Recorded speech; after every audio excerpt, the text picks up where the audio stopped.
성경을 읽다 보면 유난히 가슴을 뭉클하게 하는 단어들이 있습니다.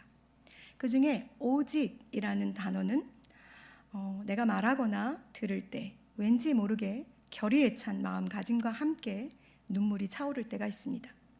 오직이라는 단어는 단어의 뜻은 여러 가지 가운데서 다른 것은 있을 수 없고 다만, 혹은 다른 것은 있을 수 없고 다만 이라는 의미를 포함하고 있습니다. 부사이지요. 문법상 부사는 동사, 형용사, 그리고 다른 부사를 설명하는 기능을 가지고 있습니다. 즉, 어떠한 행위, 사물이나 성질, 상태를 더욱 확실하게 설명해 주는 역할을 하는 단어입니다.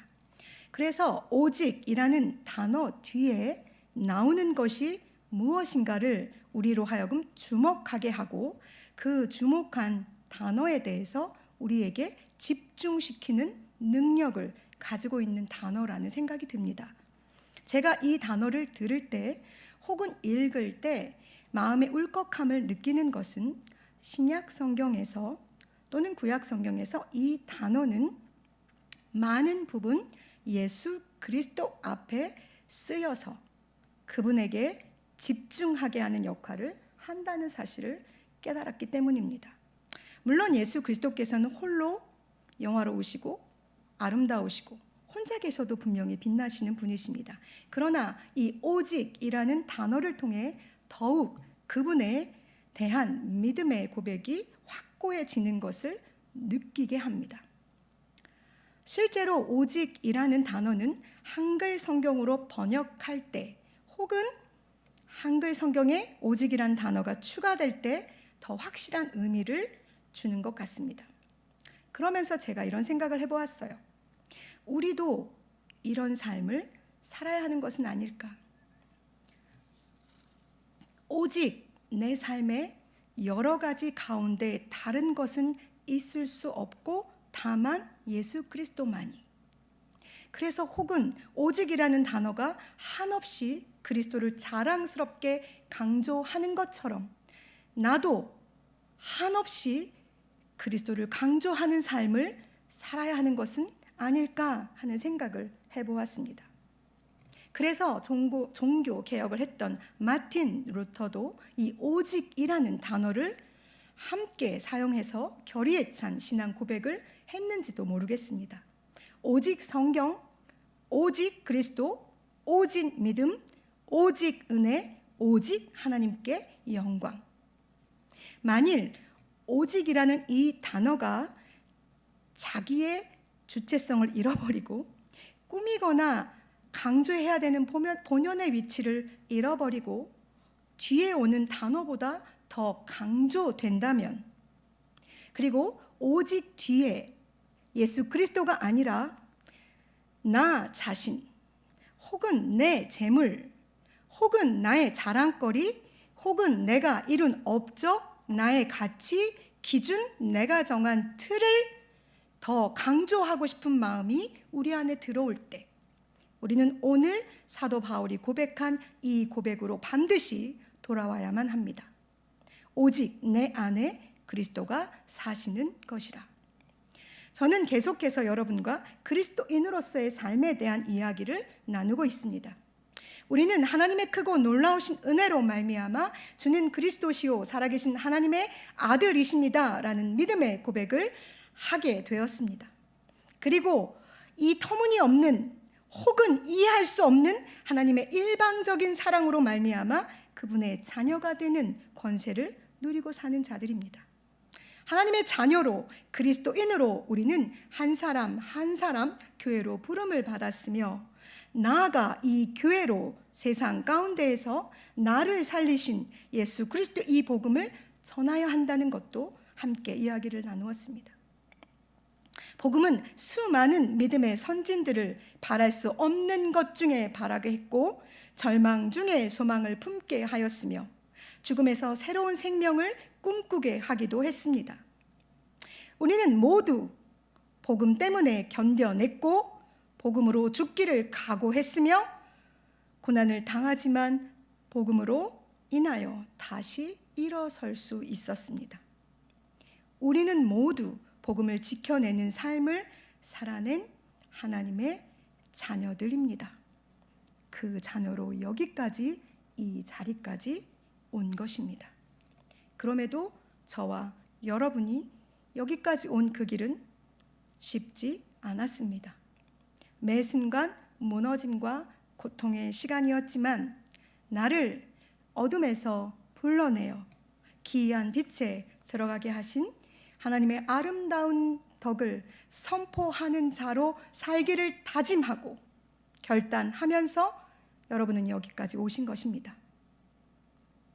여기서 아멘 하셔야 돼요. 제가 다시 자, 다시 어디지? 나를 어둠에서 불러내어 기이한 빛에 들어가게 하신 하나님의 아름다운 덕을 선전하는 자로 살기를 다짐하고 결단하면서 여기까지 오신 것입니다. 아멘. 달리다 보면 어느새 마지막 꼬린점이 분명히 보입니다. 제가 늘 말씀드리지만 오늘은 어제보다 우리가 가야 할 천국에, 우리의 목적점에 더 가까이 다가간 날입니다. 그리고 이 경주는 누구도 피할 수 없는, 누구에게나 끝이 있는 경주입니다. 이제 우리는 우리에게 남겨진 삶의 시간들을 잘 정리하고 하나님께서 우리에게 허락하신 삶의 끝을 준비하며 살아가야 하는 존재라는 것을 오늘 함께 이야기하고 나누고 싶습니다. 그럼에도 불구하고 여전히 어린아이처럼, 아직도 자라고 있는 청소년처럼 질풍노도의 그 사춘기, 불완전한 시기를 살고 있는 사람들처럼 우리가 사는 것은 안 됩니다. 그리스도의 장성한 분량에 이르러 믿음이 완숙해져가는 사람들, 그래서 향기가 진동하여 열매 맺어서 그걸 먹고 싶다고 느끼는 사람들이 우리 주변에 있어야 합니다. 그들이 바로 남겨진 자들, 우리의 삶이기 때문에 그렇습니다. 남겨진 자들은 주 예수께 받은 사명, 곧 하나님의 은혜의 복음을 증언하는 자들입니다. 이 복음을 증언함에 있어 내 생명도 아깝게 여기지 않고 이 걸음을 걸어내야 하는 자들입니다. 그렇다고 해서 제가 완벽한 그리스도인에 대한 이야기를 여러분과 나누고 싶은 것은 아닙니다. 왜냐하면 우리는 완벽한 그리스도인이 될 수 없는 존재들이기 때문에 그렇습니다. 하나님의 사람으로 자신의 길을 흔들림 없이 달려가는 듯 보인 사도 바울조차도 갈등과 고민으로 탄식하며 하나님께 나아가 로마서 7장에 이런 고백을 합니다.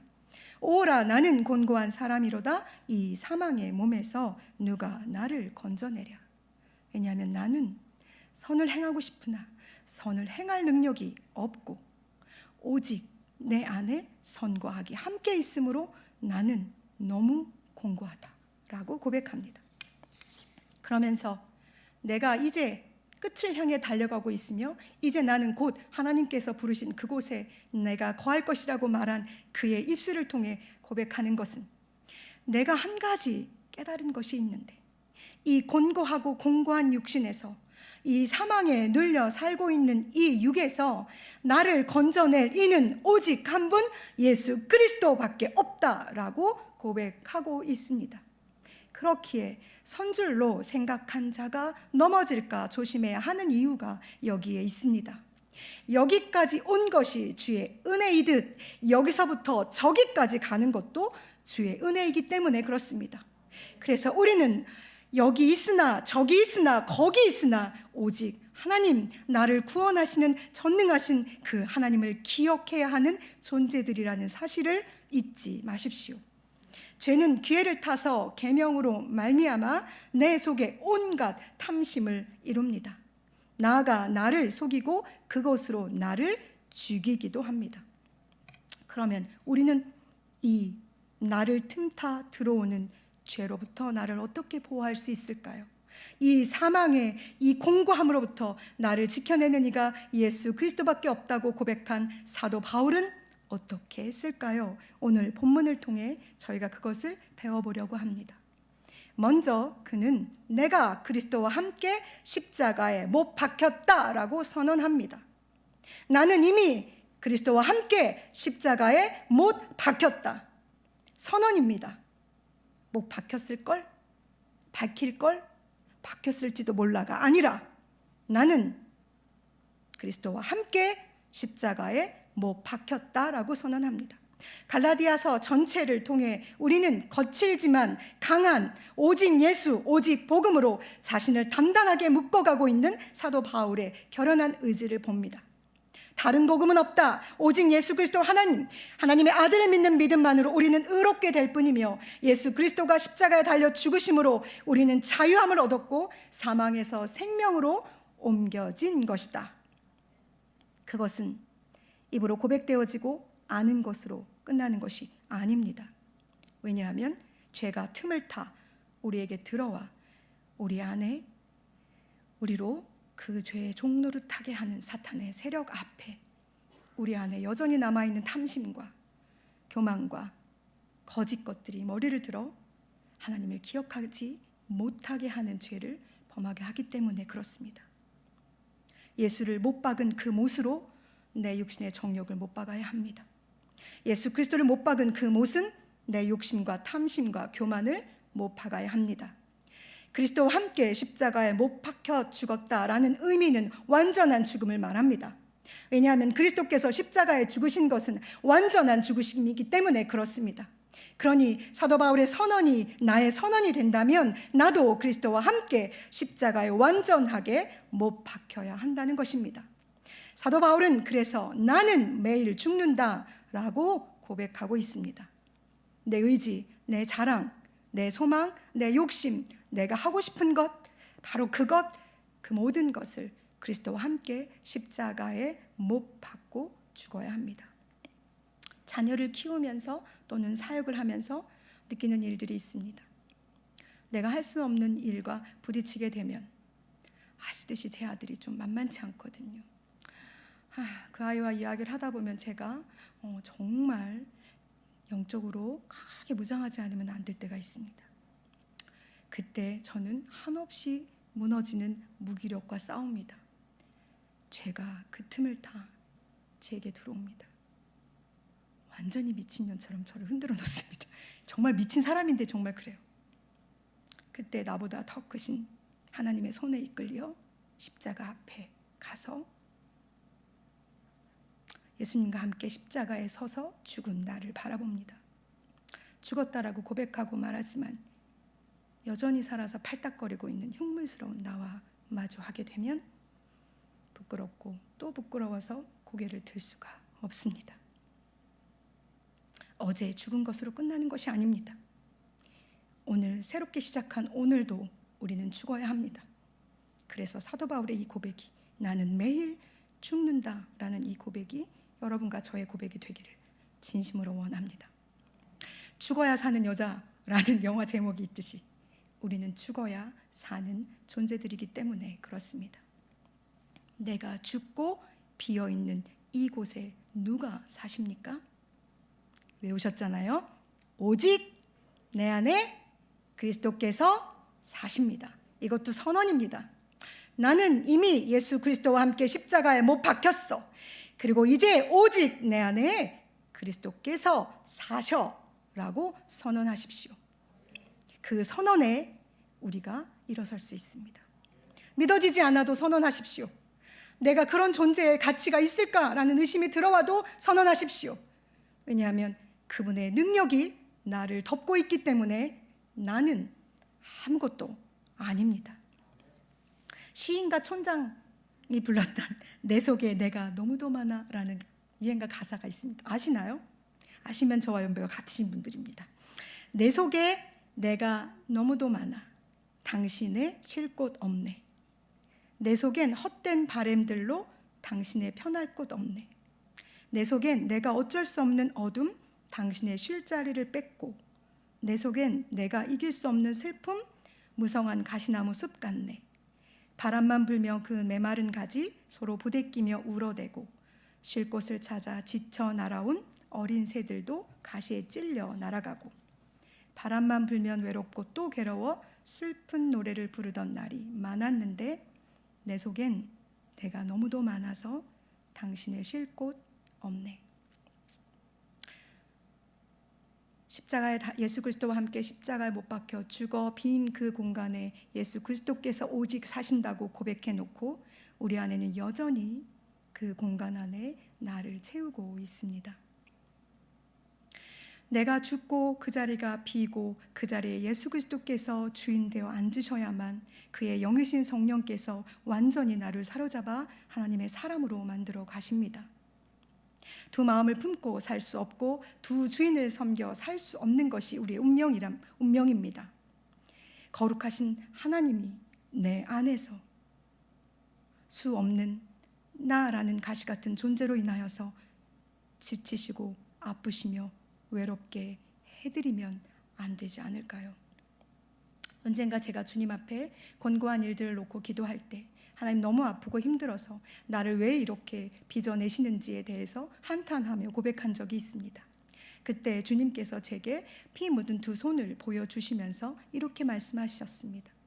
너는 내가 너를 빚는다고 그래서 아프다고 너는 내게 투정하지만 나는 너를 빚어내며 네 안에 있는 가시들과 네가 가지고 있는 그 모난 부분들과 유리 조각들과 파편들을 빼내느라 내 손은 피투성이가 되었는데 라고 하시는 말씀 앞에 무너졌습니다.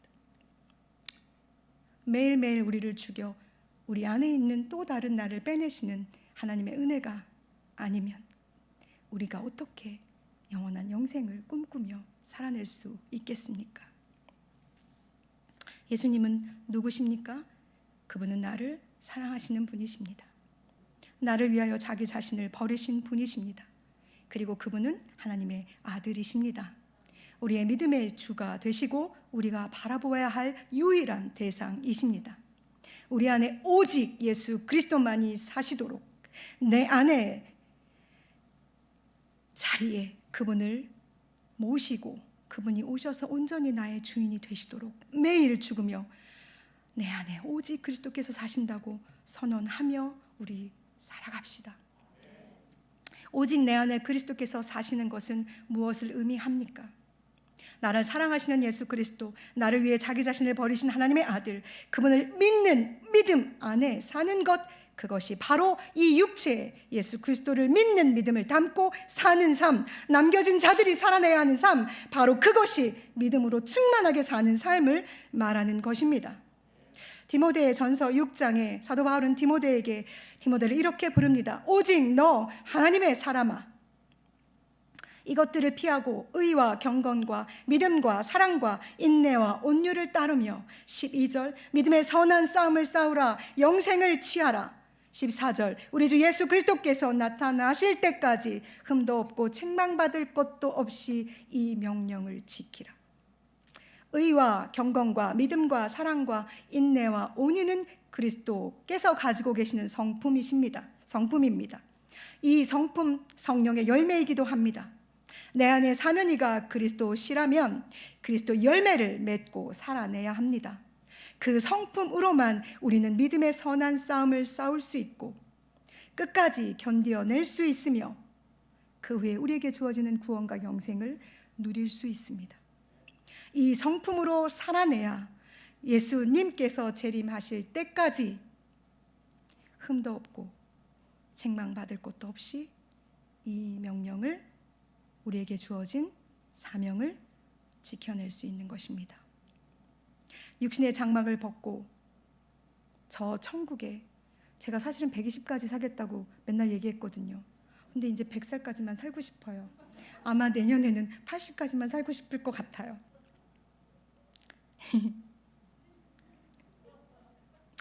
천국이 좋다는 걸 느끼고 있나 봐요. 육신의 장막을 벗고 저 천국에 이르기를 소망하지만 이 땅에 믿음의 구루터기로 남겨진 여러분, 우리에게 요청하시는 하나님의 마음을 들으십시오. 우리의 날이 다하는 날까지 우리를 이 땅의 구루터기로 남겨놓으신 이유를 분명히 깨달아 알고 그 뜻을 따라 살아내는 우리가 되기를 소망합니다. 많은 심리학자들은 정서적 건강을 위해서 공통적으로 자기만의 시간, 정해진 시간에 정해진 일을 하라고 권면합니다. 루틴을 정하여 가지라고 말합니다. 규칙적인 삶에 그 무엇을 가지고 있어야 정서적으로 건강하다고 표현합니다. 정해진 시간에 산책하고 정해진 시간에 독서를 하거나 정해진 시간에 운동을 하는 것, 정해진 시간에 식사를 하는 것도 마찬가지입니다. 우리에게는 특별한 영적인 루틴이 있습니다. 그것이 뭘까요? 예배 시간이죠. 기도의 시간입니다. 새벽마다 교회는 5시부터 문을 열고 여러분을 기다립니다. 여러분의 기도의 영적인 루틴을 만들어 드리기 위해서. 주일 예배 때, 수요 예배 때, 금요 기도 시간에 우리는 이 영적인 루틴을 활용할 수 있습니다.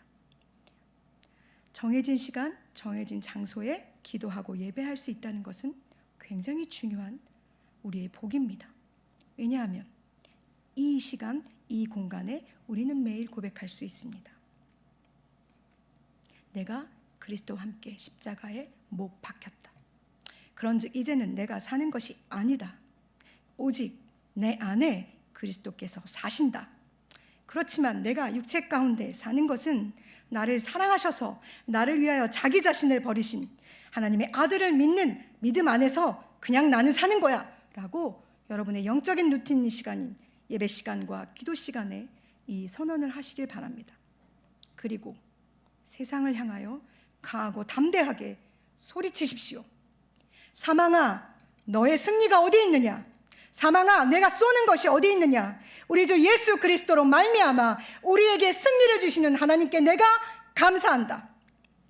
사랑하는 여러분, 견실하며 흔들리지 말고 항상 주의 일에 더욱 힘쓰는 자들이 되십시오.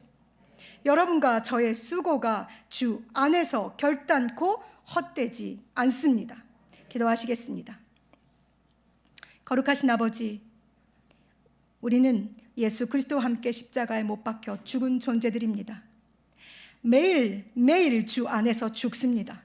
그리고 내 안에 오직 한 분 예수 그리스도만 살아서 그분을 믿는 믿음으로 하나님 앞에 가는 그날까지 살아내는 저희가 되게 하여 주시옵소서. 성령님, 우리 안에서 힘있게 역사하실 것을 믿으며 예수님의 이름으로 기도합니다. 아멘.